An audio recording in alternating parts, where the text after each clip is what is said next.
Julian, welcome. It's been reported that WikiLeaks, your baby, has, in the last few years, has released more classified documents than the rest of the world's media combined. Can that possibly be true? Yeah, can it possibly be true? It's a worry, isn't it? That the rest of the world's media is doing such a bad job that a little group of activists is able to release more of that type of information than the rest of the world press combined. How does it work? How do people release the documents, and how do you secure their privacy? Well, so these are, as far as we can tell, classical whistleblowers, and we had a number of ways for them to get information to us. So we use this state-of-the-art encryption to bounce stuff around the internet to hide trails, pass it through legal jurisdictions like Sweden and Belgium to enact those legal protections.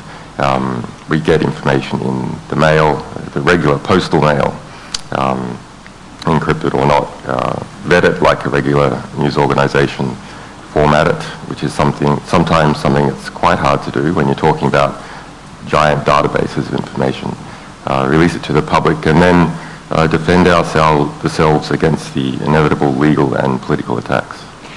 So you make an effort to ensure the documents are legitimate, but you actually almost never know who the identity of the source is. That's right. Yeah, very, very rarely do we ever know. And if we find out at some stage, then we destroy that information as soon as possible. God damn it.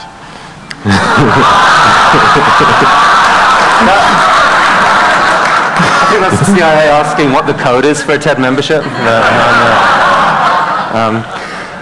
So let's take an example. Actually, this is something you leaked a few years ago. If we can have this document up. So this was a story in Kenya a few years ago. Can you tell us what you leaked and what happened?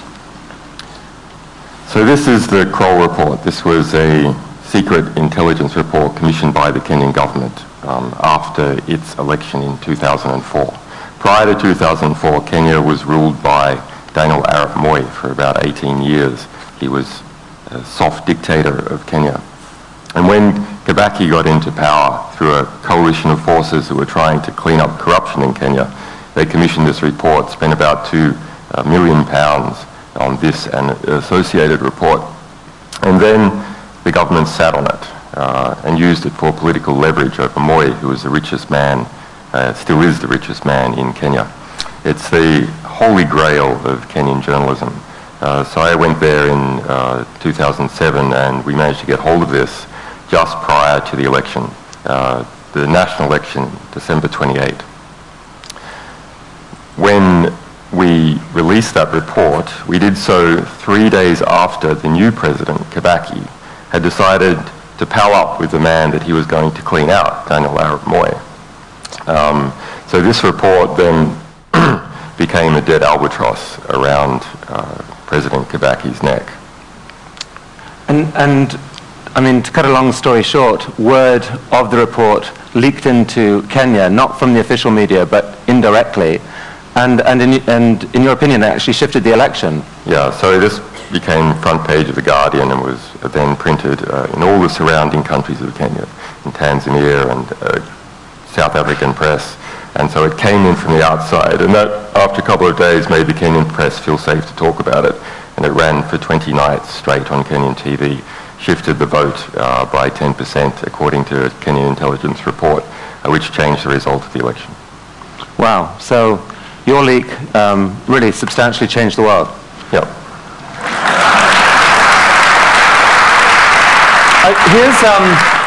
We're going to just show a short clip from this Baghdad airstrike video. The video itself is longer, but here's a short clip. This is intense material, I should warn you. Once you get on, just open off. Yeah, Roger. I see your element. You got about 4 Humvees right along this.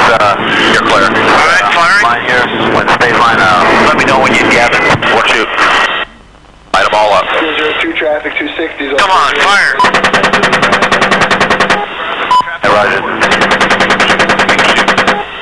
Keep shooting. Keep shooting.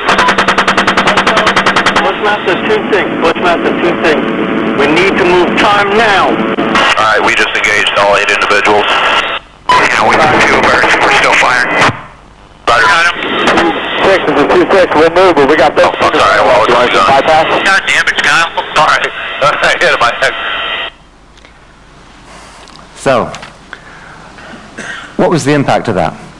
The impact on the people who worked on it was severe. We ended up sending 2 people to Baghdad to further research that story.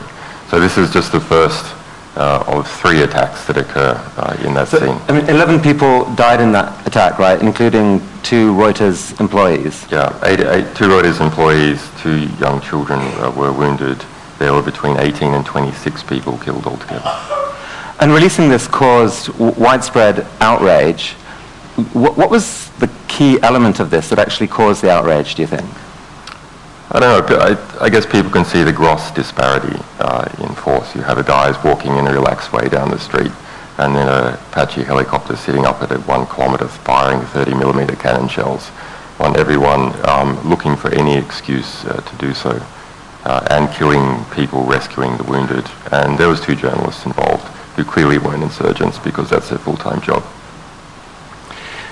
I mean, there's been this US intelligence analyst, Bradley Manning, arrested, and it's alleged that he confessed in a chat room to have leaked this video to you, along with 280,000 classified US embassy cables. I mean, did he?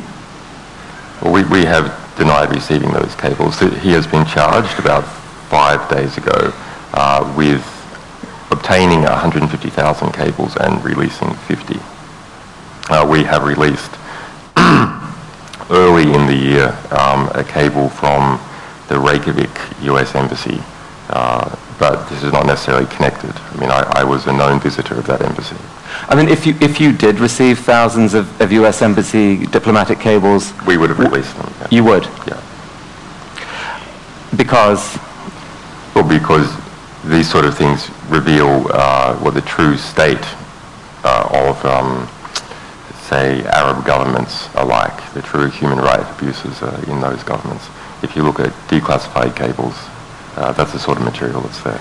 So let's talk a little more broadly about this. I mean, in general, what's your philosophy? Why is it right to encourage leaking of secret information? Yeah, well, there's a question as to what sort of information is important in the world. What sort of information can achieve reform? And there's a lot of information. So information that organizations are spending economic effort into concealing, that's a really good signal that when the information gets out, there's a hope of it doing some good. Because the organizations that know it best, that know it from the inside out, are spending work to conceal it. And that's what we've found in practice, and that's what the history of journalism is. But are there risks with that, either to the individuals concerned or indeed to society at large, where leaking can actually have an unintended consequence? Yeah, not that we've seen anything we've released. I mean, we have a harm minimization policy. We have a way of dealing with information that has sort of personally identifying information in it. But there are legitimate secrets. You know, your records with your doctor, that's a legitimate secret. But we deal with whistleblowers that are coming forward that are really sort of well-motivated. So they are well-motivated. And what would you say to, for example, the parent of someone whose son is out serving the US military, and he says, you know what, you've put up something that someone had an incentive to put out. It shows a US soldier laughing at people dying. You know, that gives the impression, has given the impression to millions of people around the world that US soldiers are inhuman people. Actually, they're not. My son isn't. How dare you? What would you say to that? Yeah, we do get a lot of that. But remember, the people in Baghdad, the people in Iraq, the people in Afghanistan, they don't need to see the video. They see it every day. So it's not going to change their opinion. It's not going to change their perception. That's what they see every day. It will change the perception and opinion of the people who are paying for it all. And that's our hope. So you found a way to shine light into what you see as these sort of dark secrets in companies and in government. Light is good. But do you see any irony in the fact that in order for you to shine that light, you have to yourself create secrecy around your sources? Not really. I mean, we don't have any WikiLeaks dissidents yet. We don't have sources who are dissidents on other sources. Should they come forward, I mean, that will be a tricky situation for us, but we are presumably acting in such a way that people feel morally compelled to continue our mission, not to screw it up. I'd actually be interested, just based on what we've heard so far, just to get I'm curious as to the opinion in the TED audience, and you know, there might be a couple of views of WikiLeaks and of Julian. You know, hero, people's hero, bringing this important light, dangerous troublemaker. Who's got the hero view? Who's got the dangerous troublemaker view? Well, it's, oh, come on. It's a soft crowd, Julian, a soft crowd. We have to try better. Let's show them another example. Now, here's something that you haven't yet leaked, but I think for TED, you are. I mean, it's an intriguing story that's just happened, right? Yeah. What is this? So this is like a sample of what we do sort of every day. So late last year, in November last year, there was a series of well blowouts in Albania. Like the well blowout in the Gulf of Mexico, but not quite as big. And we got a report, a sort of engineering analysis into what happened, saying that in fact security guards from some rival various competing oil firms had in fact parked trucks there and blown them up. And the part of the Albanian government was in this, etc., etc.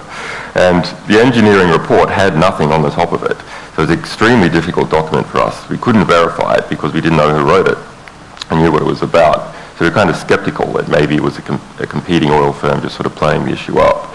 So under that basis, we put it out and said, look, we're skeptical about this thing. We don't know, but what can we do? The material looks good, it feels right, but we just can't verify it. And we then got a letter just this week from the company who wrote it, wanting to track down the source.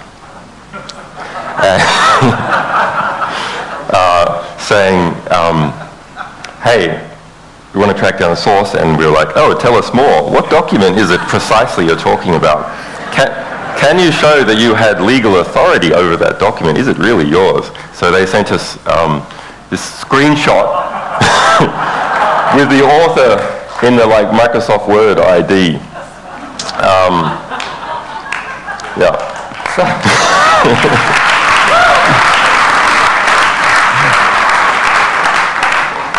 That's happened quite a lot, though. This is like one of our methods of identifying, verifying what material is to try and get these guys to write letters. Yeah.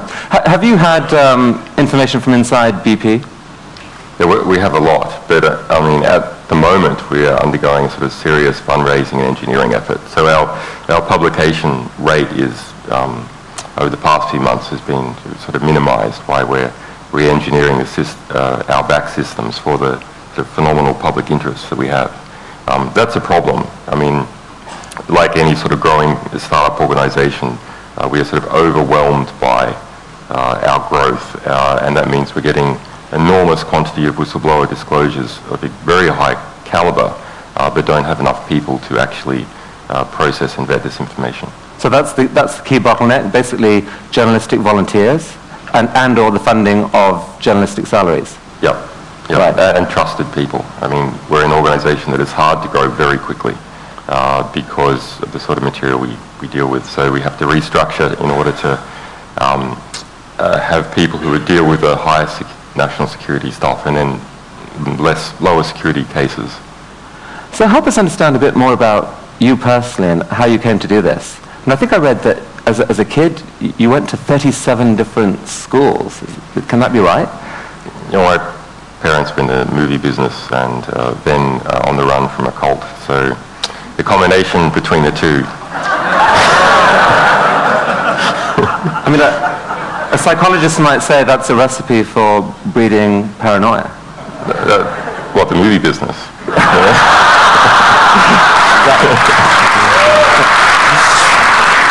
But you were also, I mean, you were also a hacker at an early age and ran into the authorities early on. Well, I was a journalist you know, I was a very young journalist activist at an early age. I wrote a magazine and was prosecuted for it when I was a teenager. So you have to be careful with hacker. I mean, this is like, there's a method that can be deployed for various things. Unfortunately, at the moment, it's mostly deployed by the Russian mafia in order to steal your grandmother's bank accounts. So this phrase is not as nice as it used to be. Yeah, well, I certainly don't think you're stealing anyone's grandmother's bank account. But what about, I mean, your core values? Can you give us a sense of what they are and maybe some incident in your life that helped determine them? I'm not sure about the incident, but the core values, well, capable, generous men do not create victims, they nurture victims. And that's something from my father and something from other capable, generous men that has been in my life. Capable, generous men do not create victims, they nurture victims. Yeah, and you know, I'm a combative person, so I'm not actually so big on the nurture, but some way, there is a way of another way of nurturing victims, which is to police perpetrators of crime. And so that is something that has been in my character for a long time. So just tell us very quickly in the last minute that's remaining, what happened in Iceland? You basically published something there, ran into trouble with the bank. The news service there was injuncted from running the story. Instead, they publicized your site. That made you very high profile in Iceland. What happened next? Yeah, so this is a great case. You know, Iceland went through this financial crisis. It was the hardest hit of any country in the world. Its banking sector was 10 times the GDP of the rest of the economy. Anyway, so we released this report in July last year, and the national TV station was injuncted 5 minutes before it went on air, like out of a movie. Injunction landed on the news desk, and the newsreader was like, this has never happened before, what do we do? Well, we just showed the website instead for all that time as a filler.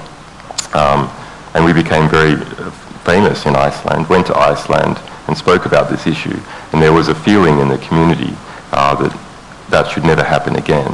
And as a result, working with Icelandic politicians and some other international legal experts, we put together a new sort of package of legislation for Iceland to sort of become an offshore haven for the free press, with the strongest journalistic protections in the world, with a new Nobel Prize for freedom of speech.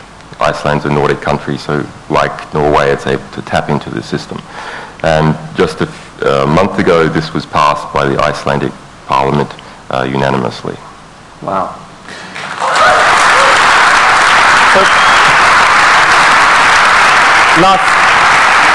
Last question, Julian. When you think of the future then, do you think it's more likely to be Big Brother exerting more control, more secrecy, or us watching Big Brother, or it's just all to be played for either way?